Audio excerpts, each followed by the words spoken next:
Gente, muito obrigada por nos receber. Eu estou com a Darinha aqui, alguns já conhecem. A Dara é a nossa super produtora. Se não fosse pela Dara, muitas das coisas que a gente faz na Avelola não aconteceriam. E eu estou com o Felipe, que é nosso parceiro, nosso amigo, junto com o Jonathan e outras pessoas que normalmente, quando a gente faz acessibilidade, a gente traz o Felipe para fazer a tradução para a língua brasileira de sinais. Felipe, bom te ver. Bom te ver também, Ana. Bem-vindos. Então, deixa eu saber, essa moçada, além dos professores e professoras que estão aqui com a gente, tem quantos anos? Idade. Tem que ver quem que está aqui, que tem uns que não entraram ainda. Tá o Marcelo.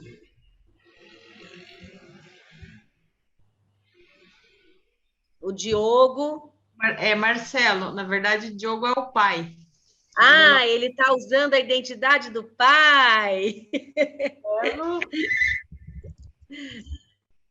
Daí tem lá o Marcelo 9. Daí tem a Maria Júlia, sinal da Maria Júlia. Aqui.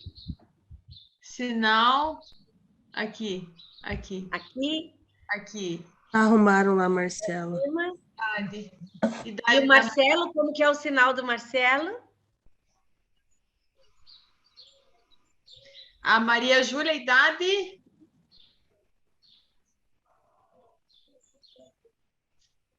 Qual que é a idade? 9 anos também. 9? 9? 11. A Ana Júlia está ali também. Idade? Idade, Ana? Tá pensando. Qual que é a idade sua? 7? 8? Qual? Qual que é a idade da Ana? Eu acho que a Ana tem mais. Tem cara de 9. Idade? A mãe da Ana tá aí?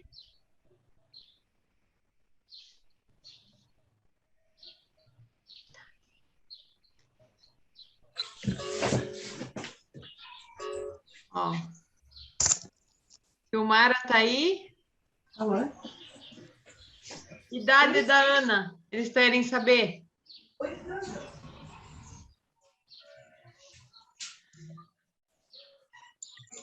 8? 9? Qual? 9. Não, mas eu posso dar uma olhadinha. Tá pensando. Dar uma olhadinha se é alguma coisa. Quem mais está aqui? A Sueli. Vou dar uma olhadinha e daí te aviso. Tá? Tchau, tchau.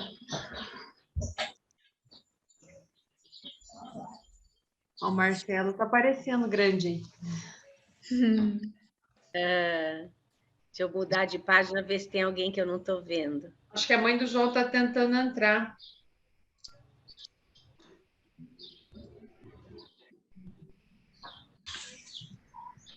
Então, enquanto a mãe do João está tentando entrar, eu vou contar para vocês que a Avelola, antes da pandemia, fez uma oficina, um curso de teatro, e a gente teve, Felipe, eu acho que a gente tinha uns 12 surdos que participaram conosco, não foi? Foi isso mesmo, Ana. Foi muito legal. E a gente está esperando acabar essa pandemia chata, e quem sabe a gente faz mais um curso de teatro agora para vocês. Que tal? Ah, maravilhoso. Bom, eu começo, professora? Deixa eu só explicar, porque assim, acho que para eles visualizarem melhor, colocar o Felipe grandão. Tem como colocar, acho que para os pais que estão aqui, né? Quando você tem as teclinhas em cima ali, tem todo mundo ali, né? Pequenininho. A hora que eles acharem o Felipe e colocar o mouse em cima, aparece 3 pontinhos azul ali. Se clicar em cima, tem a opção chat e PIN. Quando você clica em PIN, a pessoa fica grande. Eu acho que para os surdos é melhor o Felipe grandão. Ah, é legal. A Libras, né? Então, para eles colocarem o Felipe fixo, grandão, para assim, a gente está escutando você, mas eles estão visualizando o Felipe, de alguma forma. Isso. Daí a gente consegue ter acesso a ele maior.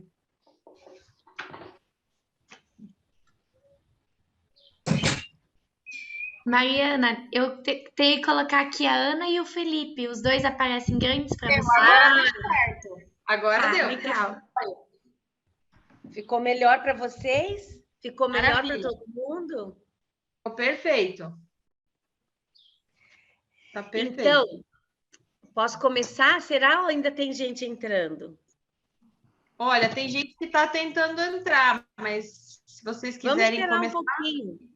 Eu acho que a mãe do João... Deixa eu ver aqui.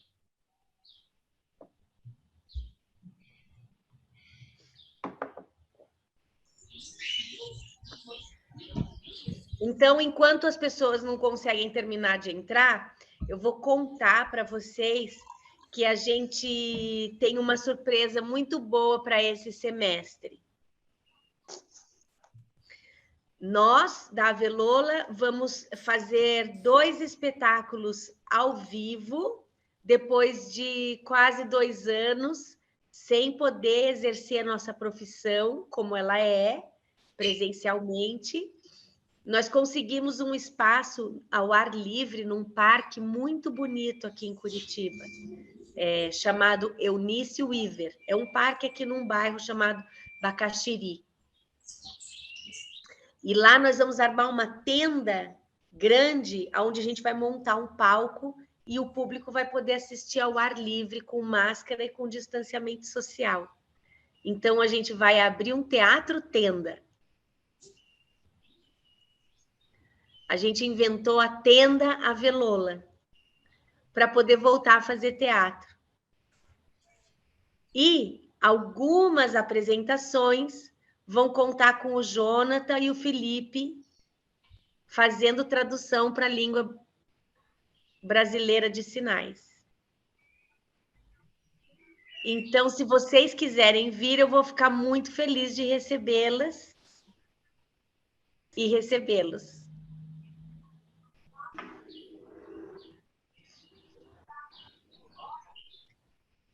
Considerando que a gente já fez nossa apresentação inicial, dizendo que logo, logo vocês vão poder ver teatro. Alguém aqui já viu o teatro? Já foi ao teatro?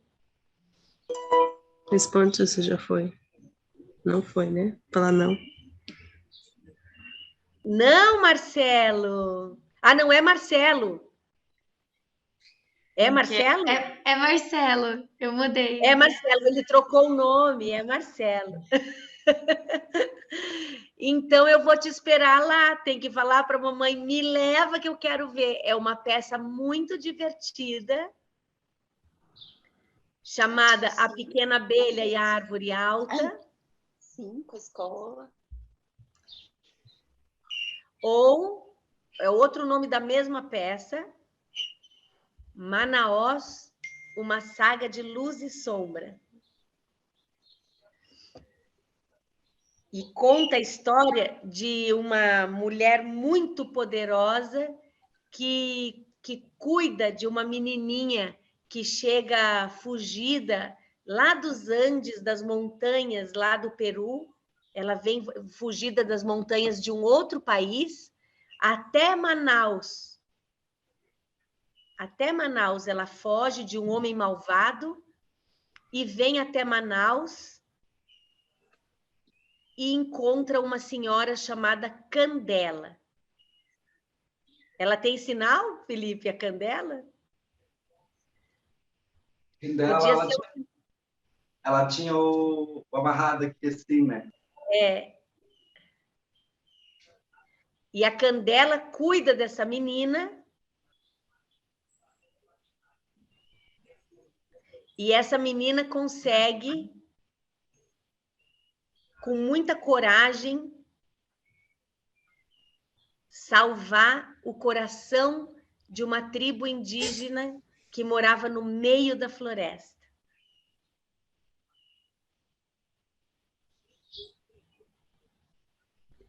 É uma história de aventura, né, Felipe? Verdade. É uma história de aventura. Os adultos gostam, as crianças gostam, porque os adultos gostam porque conta muito sobre a colonização da Amazônia, como a Amazônia foi colonizada. Fala sobre o sistema de coronéis, os barões do barranco, e todas essas coisas, muito interessantes. Então, quem sabe o Marcelo e todo mundo que está por aqui vem assistir o Manaós. Então, eu vou começar a falar sobre esse livro.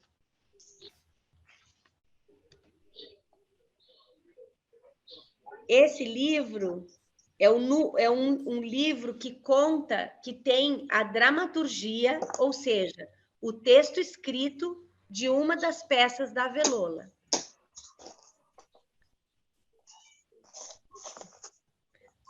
O texto escrito a gente chama de dramaturgia.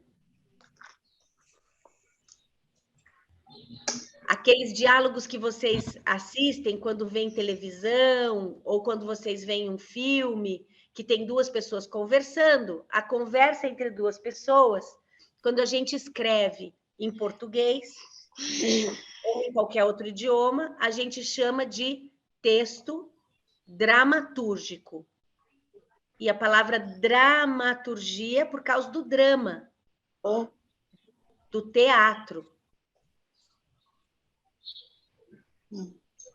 Então, são diálogos. Só que antes dos diálogos, que os personagens conversam e falam durante o espetáculo, eu resolvi contar no primeiro capítulo como que eu resolvi fazer uma peça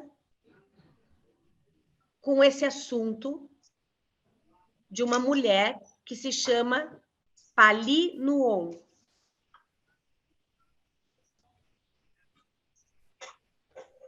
Que é uma mulher que mora no Oriente, que morava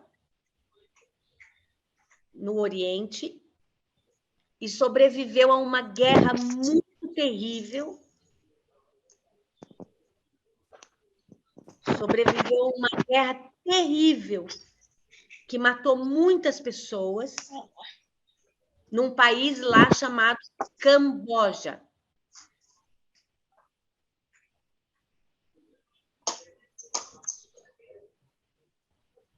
Felipe, a velocidade que eu estou falando tá boa para você? Tranquilo, Ana. Tá bom. Então, eu resolvi ler para vocês um pedacinho sobre como apareceu o desejo de fazer essa peça. Vocês se interessam por isso? Porque sempre que uma autora fala para o público, lá nas livrarias e tal, quando a gente vai lançar um livro, ela lê um trecho do livro para as pessoas conhecerem um pedacinho da obra, e aí a gente faz perguntas sobre isso. Tá bom assim para vocês? Façam um sinal para mim. Façam um sinal se tá ok. Faz, Marcelo, um sinal do ok. Faz um sinal de ok. Que bom. Então, a gente vai começar. O título é O Nascer de um Desejo. Falar sobre o processo de criação do espetáculo Nuon não é simples, pois foi um período bastante conturbado e repleto de desafios, tanto no que diz respeito à organização da trupe, naquele momento, Escuta, quanto no, agora não vai escutar a história. quanto no percurso da pesquisa que antecedeu o período de ensaio. Entretanto, pensei que seria uma ótima oportunidade para entender mais sobre os processos de criação, não a fim de encontrar uma fórmula ou desenhar um método, mas sim a fim de refletir sobre o fazer do Teatro da Velola, que tem características muito peculiares. Compartilhar com os apaixonados pelo teatro o quanto a busca por uma obra, a convivência em trupe e a administração de um processo criativo exigem habilidades múltiplas e isso me animou a escrever. São muitos os caminhos percorridos até chegar no quintal de uma obra de teatro. O palco é como um terreiro que abriga o mundo, um pequeno universo que se mostrará tão somente se formos capazes de seduzir o público a ponto de ganharmos a sua cumplicidade. Acredito que a memória de uma artista está mais próxima às impressões sobre os ocorridos do que, de fato, o que aconteceu. Assim, como já se vão 6 anos da montagem de Nuon, a peça que a gente está falando, o espetáculo Nuon, muito do que eu venho a escrever aqui estará mais próximo de um trabalho imaginativo do que de uma narrativa comprometida com a verdade absoluta. Então, vamos lá. Recriar a criação do espetáculo Nuon agora para esse livro. O projeto Nuon nasceu de uma maneira muito especial. Minha mãe, médica e leitora apaixonada, me trouxe um trecho de um livro que falava sobre uma sobrevivente da Guerra do Camboja, a senhora Pali Nuon. Ela havia criado um método para recuperar as mulheres que estavam em estado de choque e em profunda depressão devido à situação extrema da guerra que haviam vivido. Uma guerra causada pelo Quimer Vermelho. O que chamou a atenção da minha mãe foi a resiliência dessa heroína. Pali Nuon caminhou até conseguir chegar à fronteira do Camboja com a Tailândia. Em sua fuga, permaneceu por 3 anos escondida nas florestas cambojanas, escapando dos soldados do regime ditatorial de um homem chamado Pol Pot. Durante esse percurso, perdeu o marido, a irmã e, por último, perdeu o seu bebê de meses. Ao chegar à Tailândia, onde se abrigou por longo tempo num campo de refugiados, a senhora Nuon decidiu ajudar as mulheres que ali se encontravam. E mesmo sem recurso, valendo-se de formas caseiras, feitas a partir de ervas, banhos aromáticos, meditação, afeto, inteligência e sensibilidade, criou um método de recuperação emocional e psicológica para as almas que vagavam naquele lugar, sem encontrar nenhum sentido para suas vidas. O método de Pali Nuon atravessou o tempo, a guerra acabou e ela seguiu atendendo mulheres em estado de depressão, salvando e melhorando as vidas de pessoas que haviam passado por situações extremas. As ações consistentes que escrevem a história de Pali Nuon em sua passagem pela Terra lhe valem grande reconhecimento, tanto das instituições médicas, quanto das governamentais, o que lhe trouxe inúmeros prêmios, dentre eles o Ramon Magsaysay, equivalente ao Prêmio Nobel da Paz do continente asiático. Ela ganhou esse prêmio em 1998. Ao apresentar-me essa personagem, por meio de uma leitura emocionada, minha mãe me disse: filha, acho que essa senhora dá uma peça. Eu, como uma filha obediente que sou, Confiante da intuição aguçada de minha mãe, não questionei muito. Aprofundei-me no assunto só o suficiente para escrever um projeto para montar a peça, a partir da pesquisa da vida de Palinurô. Nesse mesmo período, minha mãe adoeceu e partiu desse mundo. Ela me deixou importantes contribuições para esse processo de criação antes de morrer. Nos períodos de hospital, conversávamos sobre Nuon e, por fim, ela decidiu desenhar alguns figurinos e imagens a partir das ideias que tivemos juntas para que eu pudesse postular o projeto aos fundos de editais, assim concorrer a uma verba que custeasse a montagem do espetáculo.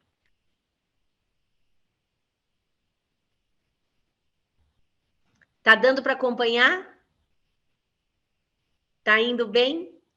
Tá bom. Para o leitor não iniciado nas artes do teatro... Ah, travou para mim. Aqui não travou, Ana. Posso continuar, então? Sim. Tá. Para o leitor não iniciado nas artes do teatro, vale explicar que um projeto de montagem pode levar muitos anos até encontrar seus caminhos de financiamento. No caso de Nuon, não foi diferente. Quando conseguimos o patrocínio para o projeto, já haviam se passado 4 anos desde a última vez que eu falara com minha mãe sobre a montagem. A entusiasta número 1 do projeto já não habitava mais a Terra. Então, agora, a pergunta era: o que fazer com um projeto que foi praticamente deixado de herança por uma mãe a quem se tem profundo amor e grande respeito intelectual? Minha mãe era minha parceira em tudo que eu propunha em minha vida profissional. Senti que deveria levar à frente o desafio de criar a peça de teatro que ela havia sonhado. Debrucei-me sobre o assunto, reuni a trupe e começamos.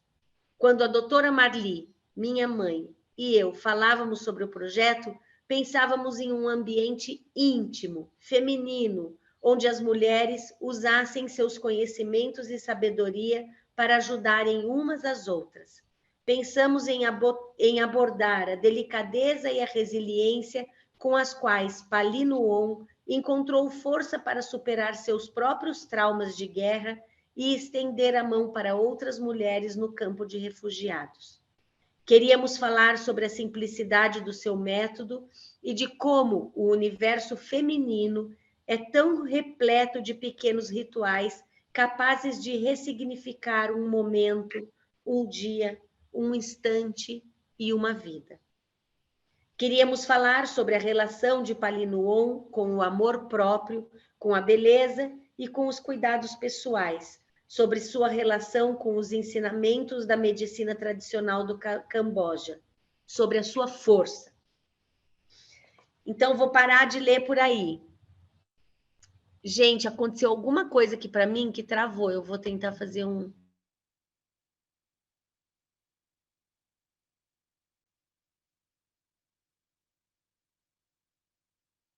Agora sim. Apareci de volta? Tá. Vocês foram até aí? Bom, então, quando eu comecei a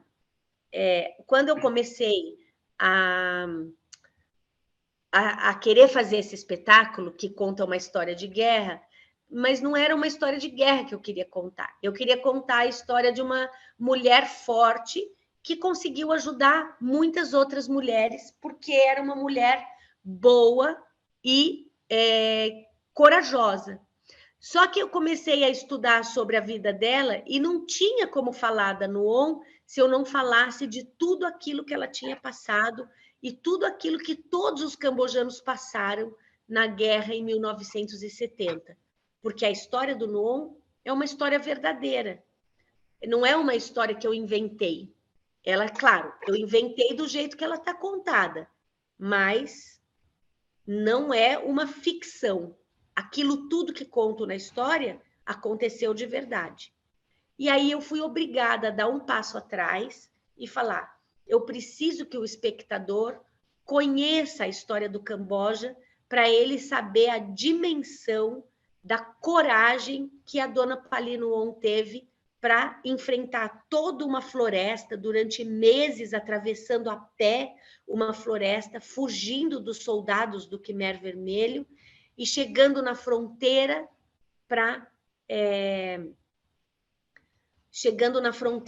da Tailândia para conseguir um lugar para se refugiar. Então, ela foi a pé até outro país. Vocês conseguem imaginar o que significa a força de uma mulher dessa? E a dona Palino On era uma mulher pequenininha, magrinha. Não era assim uma pessoa que a gente olha e pensa, nossa, essa pessoa é forte.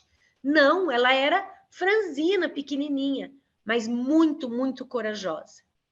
Então, a gente começou a pesquisar sobre o Camboja e viu que era importante falar do terror da guerra.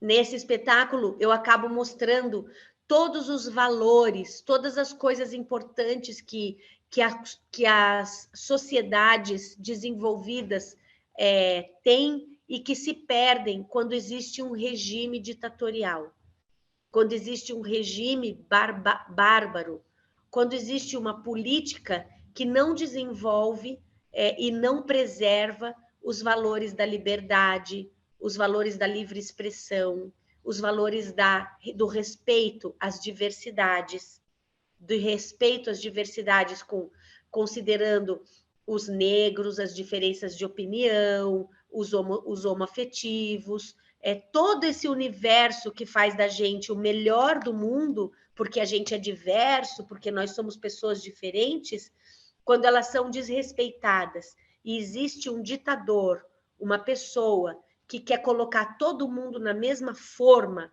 e que nós todos sejamos iguais, idênticos, e que a gente siga a mesma regra, exatamente idêntico para desenvolver a nossa vida, isso termina em uma coisa horrorosa. Isso diminui uma sociedade. Então, o Nuon acabou mostrando que toda essa guerra, todo esse derramamento de sangue aconteceu porque existiu um homem cercado de alguns outros cúmplices que quiseram fazer do Camboja e dos cambojanos, dessas pessoas do Camboja, uma coisa única. Para vocês saberem, 1/4 da população, quase a metade da população, foi morta em 5 anos. O regime do Khmer Vermelho matou todo mundo, um tanto enorme de pessoas, em 5 anos. E foi muito difícil recuperar o país. Até hoje, o país sofre as perdas que aconteceram na guerra.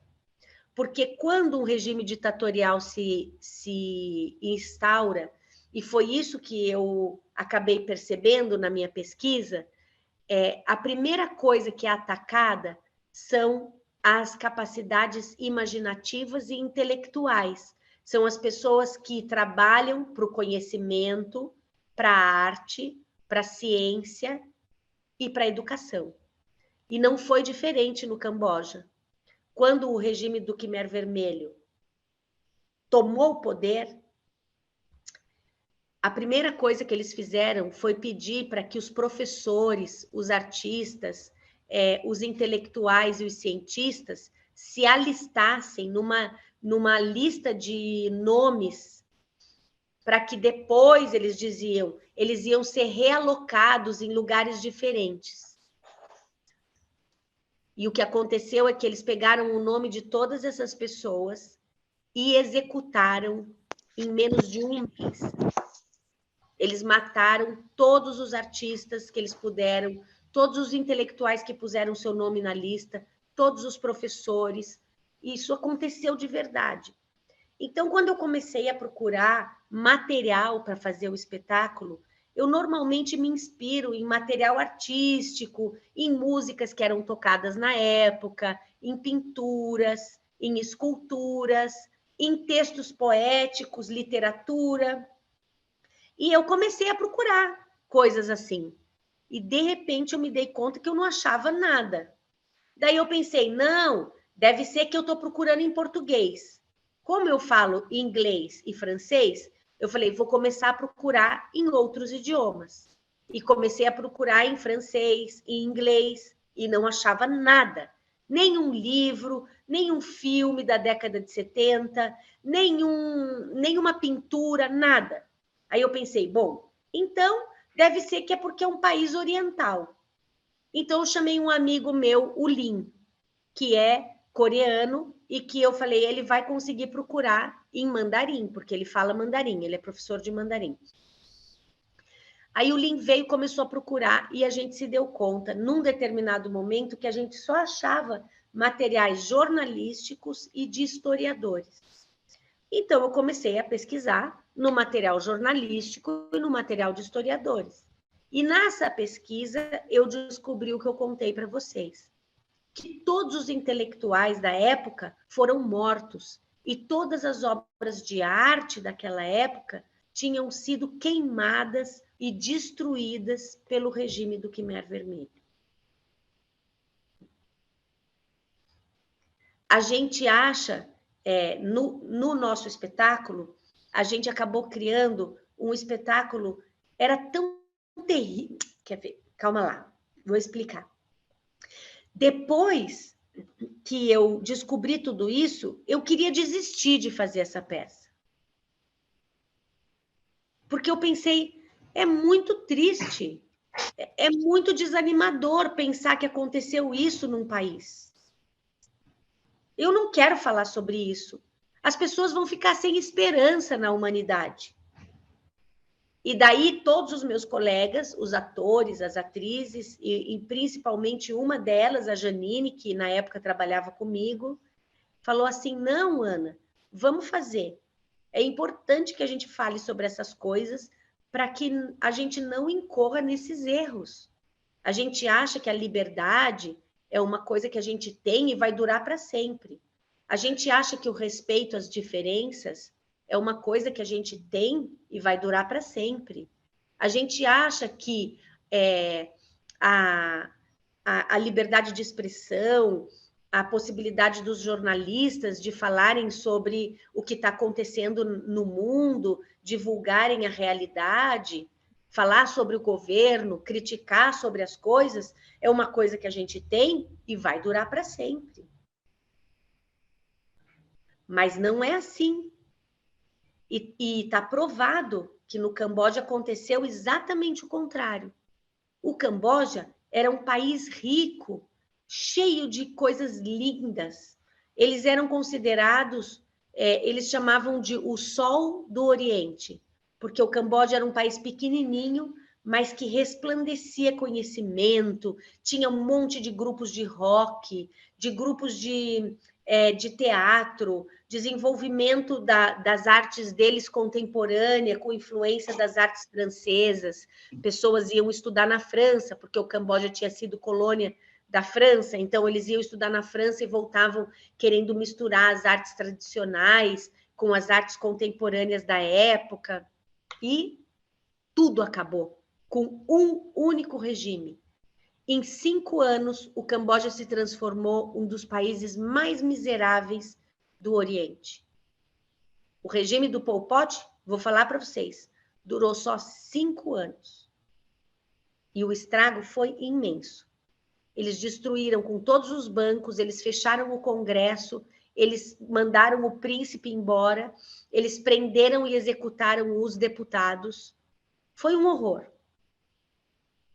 Bom, o que mais que eu posso falar para vocês? Daí eu falei, então tá bom, já que vocês são corajosos e têm vontade de falar sobre isso, nós vamos continuar.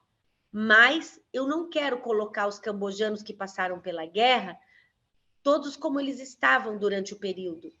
Todo mundo vestido de roupa preta, ninguém podia ter roupa bonita, organizada, colorida, ninguém podia se vestir diferente. O Pol Pot decidiu que todo mundo ia se vestir igual. O Pol Pot também decidiu que todo mundo tinha direito a uma cumbuca de arroz por dia e uma colher. Esse era o que eles tinham. E eles tinham que trabalhar aonde o regime mandava. E era no campo de arroz. Não tinha mais diversidade de produção também. O Camboja ia virar uma plantação de arroz. Esse era o plano do louco.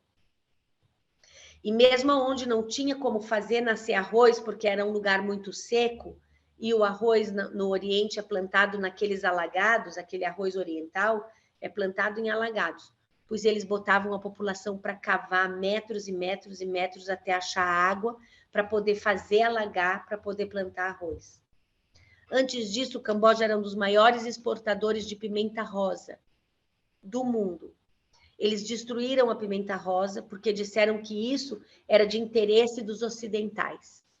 Que lá eles não queriam mais saber disso, que isso era uma coisa que não interessava, que os sabores das pimentas e os sabores dos temperos, isso era coisa de burguês. E nessa história, eles ficaram todos com uma aparência muito triste, muito feia, muito suja de terra, eles não tinham direito a nada. E eu falei, eu não quero botar assim, nada que eu coloque em cena, nada que eu ponha no palco, que se pareça a isso, vai mostrar o quão degradante é o que eles viveram. Então, eu dei a volta na moeda e falei, eu vou fazer com que todos os personagens, eles já tenham morrido. E eles vão voltar lá do mundo dos mortos para contar para a gente o que aconteceu com o seu país. Então, eles eram espíritos. E eu pensei, já que eles são espíritos, eles podem vir do jeito que eles se veem, como eles querem. Então, a gente usou para contar, esses espíritos vinham com a sua roupa mais bonita, mais tradicional do Khmer antigo, muito antes do Pol Pot chegar e arrasar com aquelas terras. Tá dando para acompanhar, gente? Então, eu vou mostrar para vocês como era um pouco o cenário. Dara, você tem aí as fotos do espetáculo? Enquanto você vai mostrando, eu vou abrir aqui. Tá. Ó, e no livro aparece também, eu coloquei, ó lá. Olha como eles são lindos. Essa é uma personagem criança. Ela é uma menina chamada Bopá. E ela vem contar como ela morreu. Esses eram os catadores de arroz.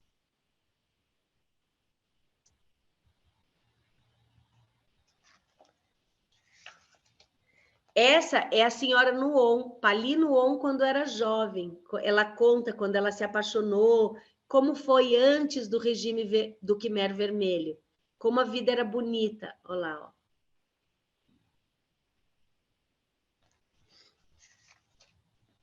Esse é o príncipe Sihanouk. O Camboja, antes do Pol Pot, ele era um principado, um reinado.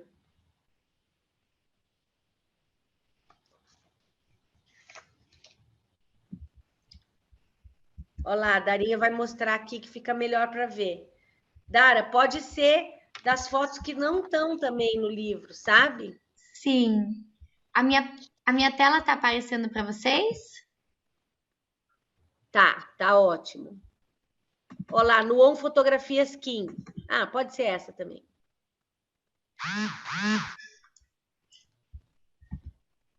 Ó, essa é uma imagem feita pelo Gabriel Richbiter. Essas são imagens que a gente usou para criar toda a identidade visual do espetáculo. Elas estão no livro também.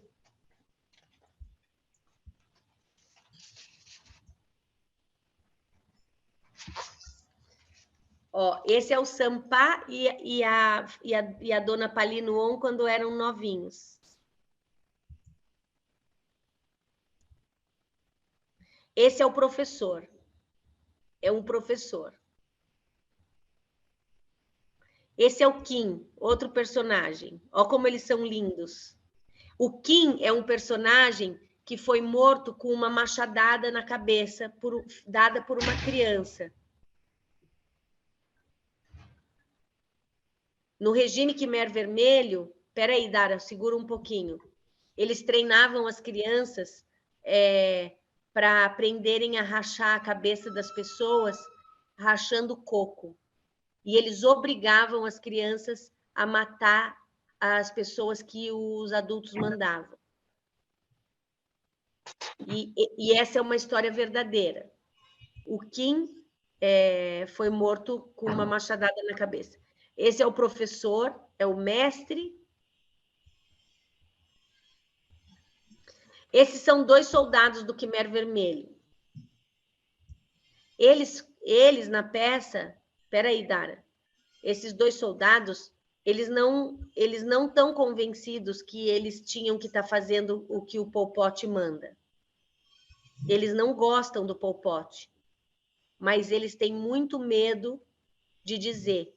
Então, eles fingem que são soldados, mas toda vez que eles podem, eles ajudam as pessoas a fugir, ou não contam que viram alguém comendo alguma coisa fora do que eles podem.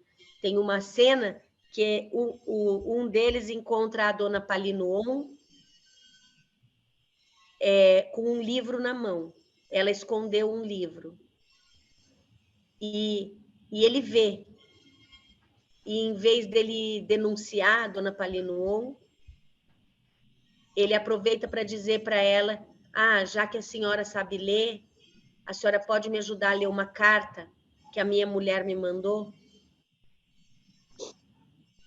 Daí a dona Palinuon ajuda ele. Só que ela acha que, como ele é um soldado, ele vai matar ela depois. Mas ele não mata. Ele diz assim: esse livro é seu. Guarde bem, ninguém pode encontrar. E deixa ela ir embora. Continua, Darinha.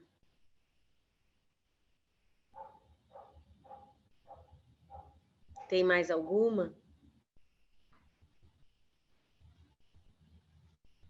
Não, isso é ilustração, Dara. Isso é legal. Esse desenho foi pela minha mãe. Lembra que eu contei lá no começo que a minha mãe estava no hospital quando a gente começou a fazer? Ela fez alguns desenhos bem lindos para mim, e eu, depois, agora que eu publiquei o livro, resolvi homenagear a minha mãe colocando os desenhos dela junto. Então, a capa do livro foi a minha mãe quem fez, ó. Mesmo antes dela morrer, ela nem sabia que ia ter um livro. E agora ela está aqui com a gente. Pode continuar, Dara. O príncipe, Sihanouk.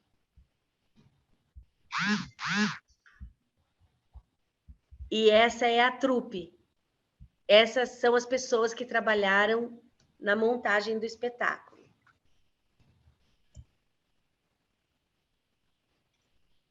O Kim. O professor já foi dar isso aí tudo. Essa é a Nuon mais velha. Essa é a Nuon criança. Essa é a Bonpá. A história dela é uma menina que os pais escondem ela e a irmã numa montanha. Só que os pais foram presos e foram para o campo de arroz.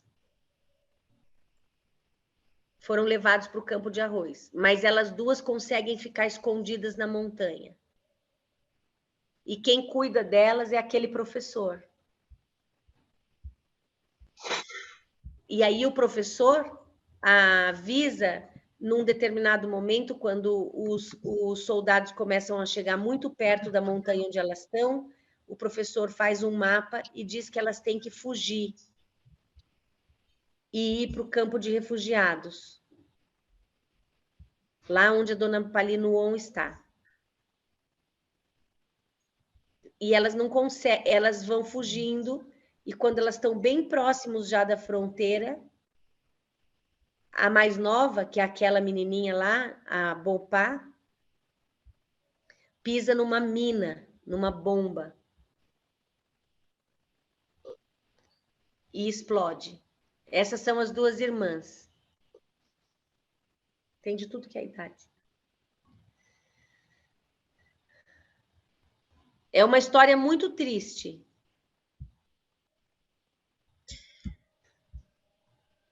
Mas é uma história que aconteceu de verdade. Tem E é mais importante algum... a gente... Ó, que bonito. Tem mais algum personagem, Ana, que você quer que eu mostre aqui nas fotografias? Vai mostrando as fotos da peça, Dara, que a gente Porque aqui vai vendo. tem bastante foto aqui do Kinder. Eu vou passando devagarzinho. Só que você está respondendo... Ó, Darinha, Oi. vê se você coloca as dos catadores de arroz que tem manipulação.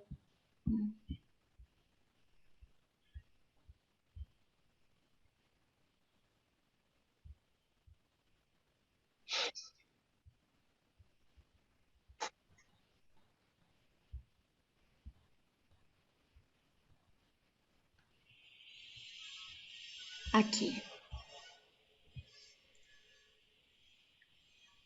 Ó, aqui nessa cena, a gente...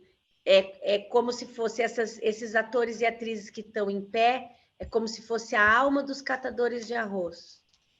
E os catadores de arroz são representados pelo chapéu. Esse chapéu é típico dos cambojanos. Todo camponês cambojano usa um chapéu assim. E esses chapéus, eles vieram do Camboja mesmo. Pode passar, Dara. Ó, essa é a cena do livro, tá vendo? A dona Palino On lendo um livro escondidinha. E essa é a cena que ela tá lendo a carta para o soldado.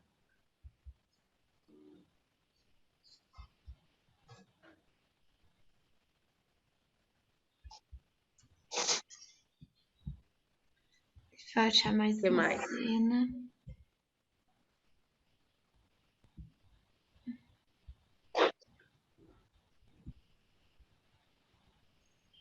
Tá bom, eu acho que é isso. Vocês querem fazer alguma pergunta? Ou algum comentário?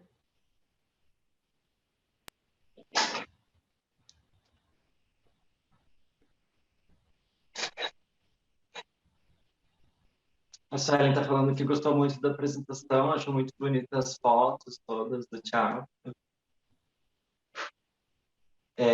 Queria aprender um pouco mais sobre a história também, né, desse país, que a gente não conhece muito. Ela falou? Aham, Suelen. Tem bastante informação e é um país que a gente quase não ouve falar, né? O Camboja é um país que a gente quase não ouve falar. E o Camboja era um país muito promissor, ele estava indo muito bem.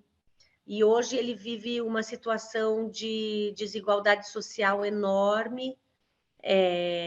Existe uma grande quantidade de prostituição infantil. É um país que se desequilibrou e agora, já quase 30 anos depois, ele ainda não conseguiu se recuperar desses 5 anos de regime de barbárie, de regime horroroso. E o que gerou esse descontrole, o que fez com que a população chegasse a apoiar o Pol Pot em algum momento, foi uma desavença e foi gerado por causa da Guerra Fria entre os Estados Unidos e a Rússia, porque teve um momento em que os Estados Unidos e a Rússia disputaram territórios ali em volta. E aí tinha gente que achava que os regimes capitalistas eram melhores e pessoas que achavam que o regime comunista era melhor, e a população deixou de se conversar e começou a ter ódio um do outro.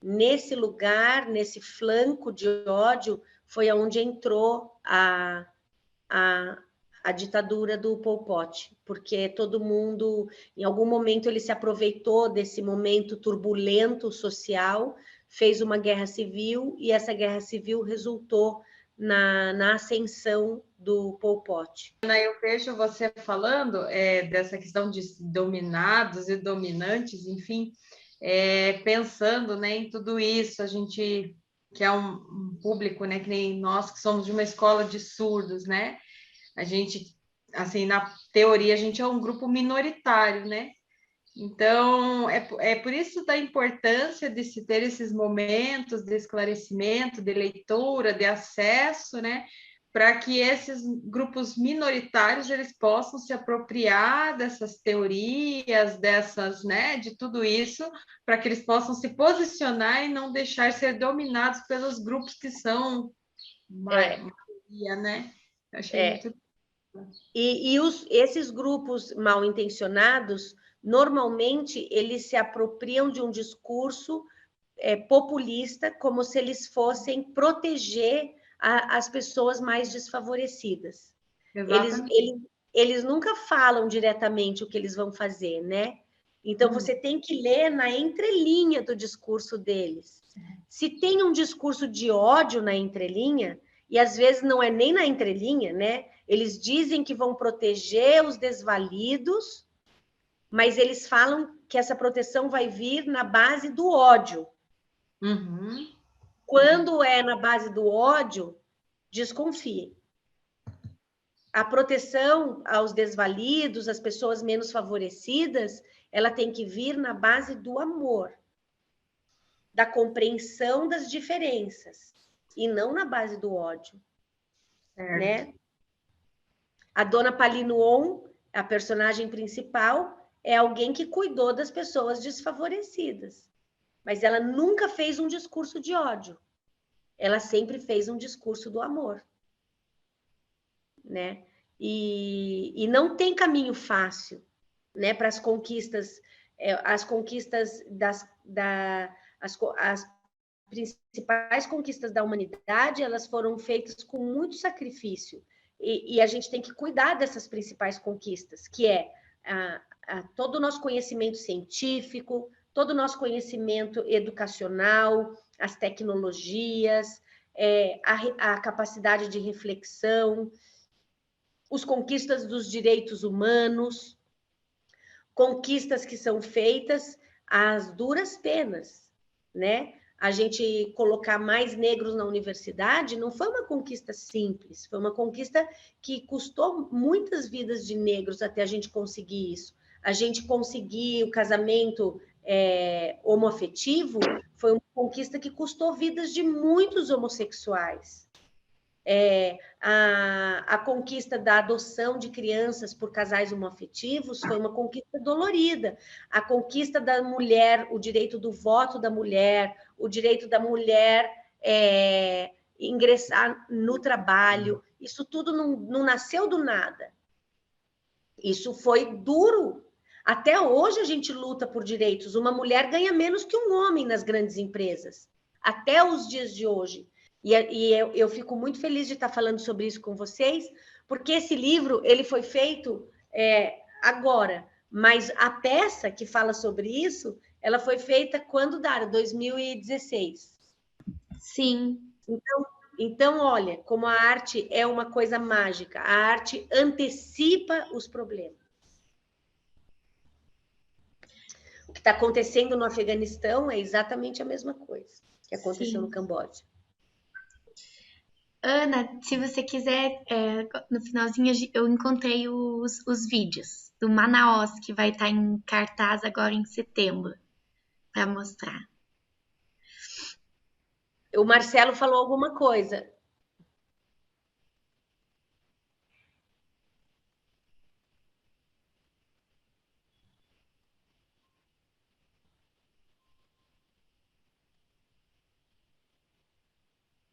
Você traduz para mim, Felipe?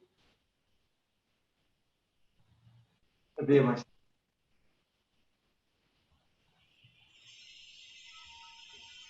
Não entendi, ele está estralando o dedo?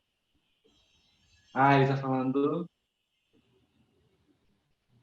do Thiago. Ah, cadê o Thiago? É o sinal da colega, Ana Júlia. Ah, tá. Ele tá conversando com a Ana ali. Ah, Ah, eu não conhecia o sinal do... Aham, gostou de encontrar aqui o amigo. Gosta de se encontrar e conversar. você lembra o meu sinal, Felipe? Era assim, né? Era. E aí tinha um sorriso, não é? Não, era Eu só acho assim. que o cabelo, né, com a arte É, um cabelo de trança que eu usava. de arte, né? Que é parecido com o sinal de É. arte. Ah, é verdade. Aham. Então era isso. Alguém tem mais alguma coisa para perguntar, para saber, para comentar? Pode ser qualquer coisa. O Daniel. Daniel. O Daniel tá falando do país, né? Do Camboja, toda essa situação. É o mesmo que teve uma enxurrada agora de chuva, assim, ou não? Não, esse é o Haiti.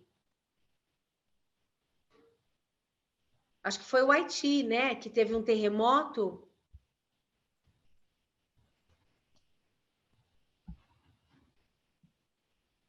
Foi chuva ou foi terremoto? Acho Gente, que teve os dois, né? Primeiro teve o terremoto, uns 2 dias depois, daí uma chuva muito forte que subiu. foi o Haiti, né? Uhum.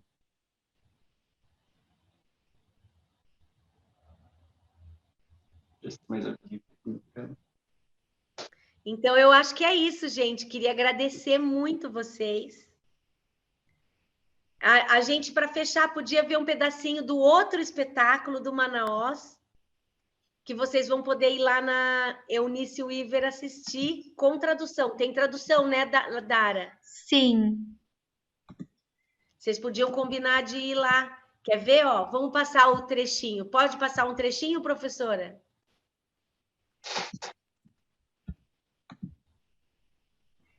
Me contem se tá passando certinho, se Deu vocês para estão ver.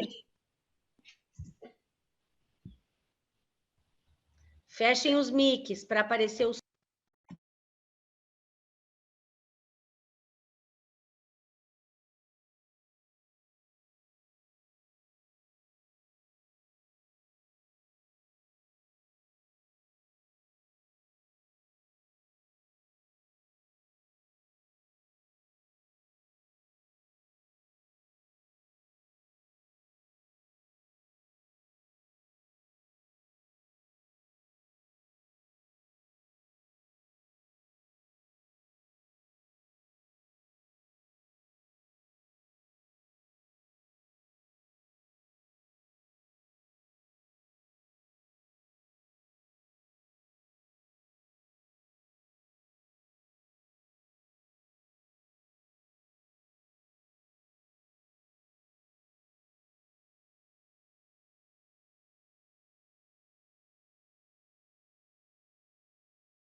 Ana, acho que eu posso mandar ele inteiro para Mariana, que ele é um pouquinho longo. O que vocês acham?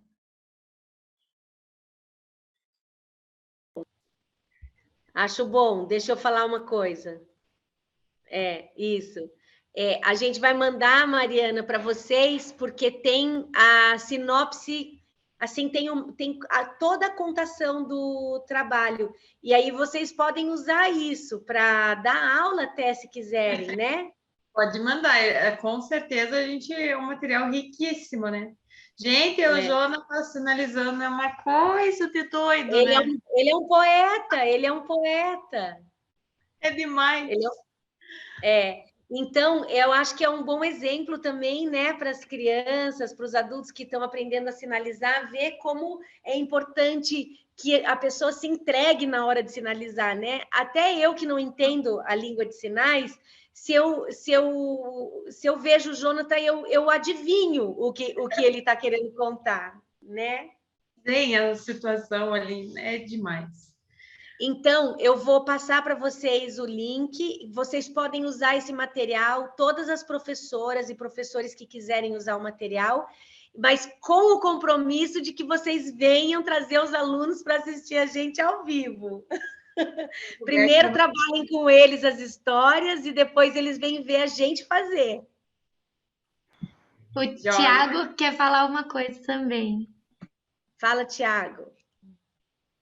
Esse é o Gilberto. Gilberto. O Gilberto queria saber, ele está curioso, né, sobre se o Avelola está aberto, vai continuar com as peças, como é que tá? Ele sabe o sinal da Avelola. Tá fechado. Ele já foi numa peça, acho que 2 vezes antes da pandemia. Que bom! Antes, né? Eu já tinha ido na peça. Eu lembro que eu assisti a peça e foi muito lindo, muito maravilhoso. É um espetáculo assim perfeito. E assim, não tem explicação, não tem palavras para poder explicar a emoção que foi assistir a peça, assim, de verdade. É assim, né? Isso. O Thiago também quer falar. Só fazer um complemento que o Gilberto explicou. É verdade, eu concordo com ele, realmente foi muito maravilhoso. E aí o intérprete, né, que estava fazendo a sinalização em Libras, também acompanhou toda a peça. Foi incrível, fiquei muito admirado. Realmente não tem palavras para explicar, né? O quanto combinou assim o intérprete na peça. De verdade, não tem palavras mesmo de tão bom. Parabéns mesmo a toda a equipe que fez o espetáculo. Parabéns mesmo. Aí fala, então, Felipe, olha lá. E daí eu queria perguntar, né, se vai ter mais alguma peça agora, como é que tá a programação de vocês, está aberta? Então, eu estou esperando eles lá, que a gente vai fazer uma apresentação num parque aberto, e a gente vai ter uma tenda chamada Tenda Avelola, ao ar livre.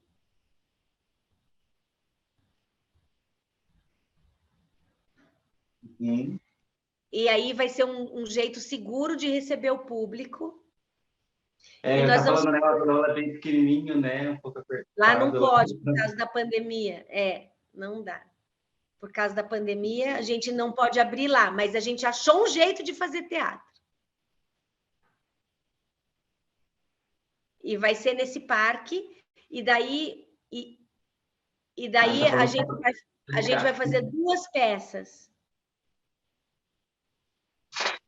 Essa que a gente mostrou agora, o Manaós.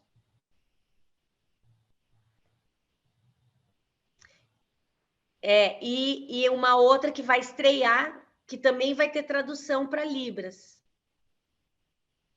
que chama Cão Vadio. Agora eu não sei como você...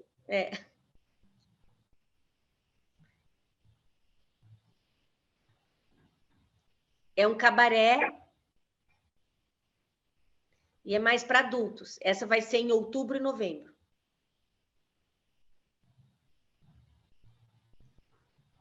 Em setembro, Manaus.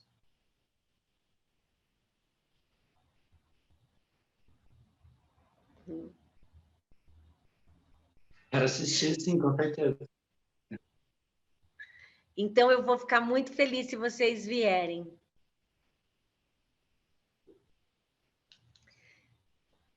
Nós da Avelola, a gente quer sempre ter vocês por perto.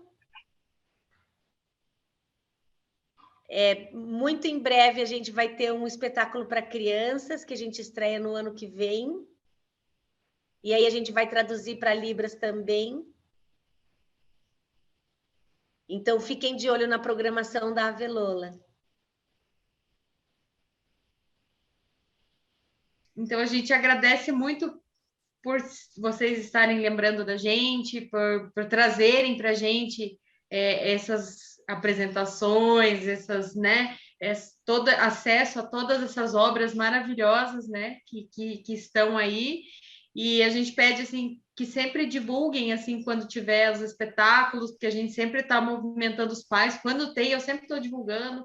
Quando teve as outras também, eu estava sempre divulgando para as famílias, porque a gente ainda é muito carente de ter realmente esses momentos com o intérprete, com Libras.